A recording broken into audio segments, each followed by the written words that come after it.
રક્ષાબંધનનો તહેવાર નજીક આવી રહ્યો છે અને આપણે મીઠાઈ તો માર્કેટમાંથી લાવતા હોઈએ છીએ, પણ હું મારા ભાઈ માટે દર વર્ષે જે મલાઈ પેંડા બનાવું છું ને એની રેસીપી તમારી સાથે શેર કરીશ. જો તમે બનાવશો ને તો તમારા ભાઈ પણ વખાણ કરતા નહીં થાકે એટલા ટેસ્ટી અને મેલ્ટ એન્ડ માઉથ બનશે. તો મલાઈ પેંડા બનાવવા માટે એક વાસણની અંદર 2 લીટર દૂધ એડ કરીને ગરમ કરી લઈશું. દૂધનો એક ઉભરો આવી જાય એટલે ગેસની ફ્લેમ બંધ કરીને 2 લીંબુનો રસ એડ કરતા જઈને મિક્સ કરતા રહીશું. એટલે એકદમ સરસ રીતે દૂધ ફાટી જશે અને એનું પનીર તૈયાર થઈ જશે. કોટનના કપડા પર એડ કરીને બધું જ પાણીને કાઢી લઈશું ને 2 થી 3 વખત સારી રીતે ધોઈ લઈશું, જેથી લીંબુની જે ખટાશ છે એ નીકળી જશે. એક વાસણની અંદર પનીરને લઈ લઈશું. તો પનીર આપણું સોફ્ટ થઈ ગયું છે.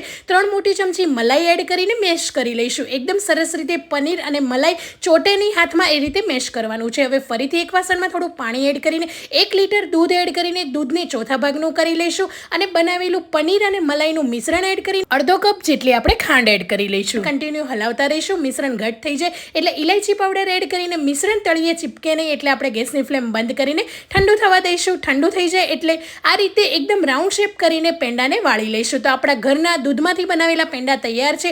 ઉપરથી કેસર એડ કરીને ગાર્નિશ કરી લઈશું. તો મીઠાઈવાળાની દુકાન જેવા ફક્ત દૂધમાંથી બનેલા મલાઈ પેંડા તૈયાર છે. તમે પણ ટ્રાય કરજો.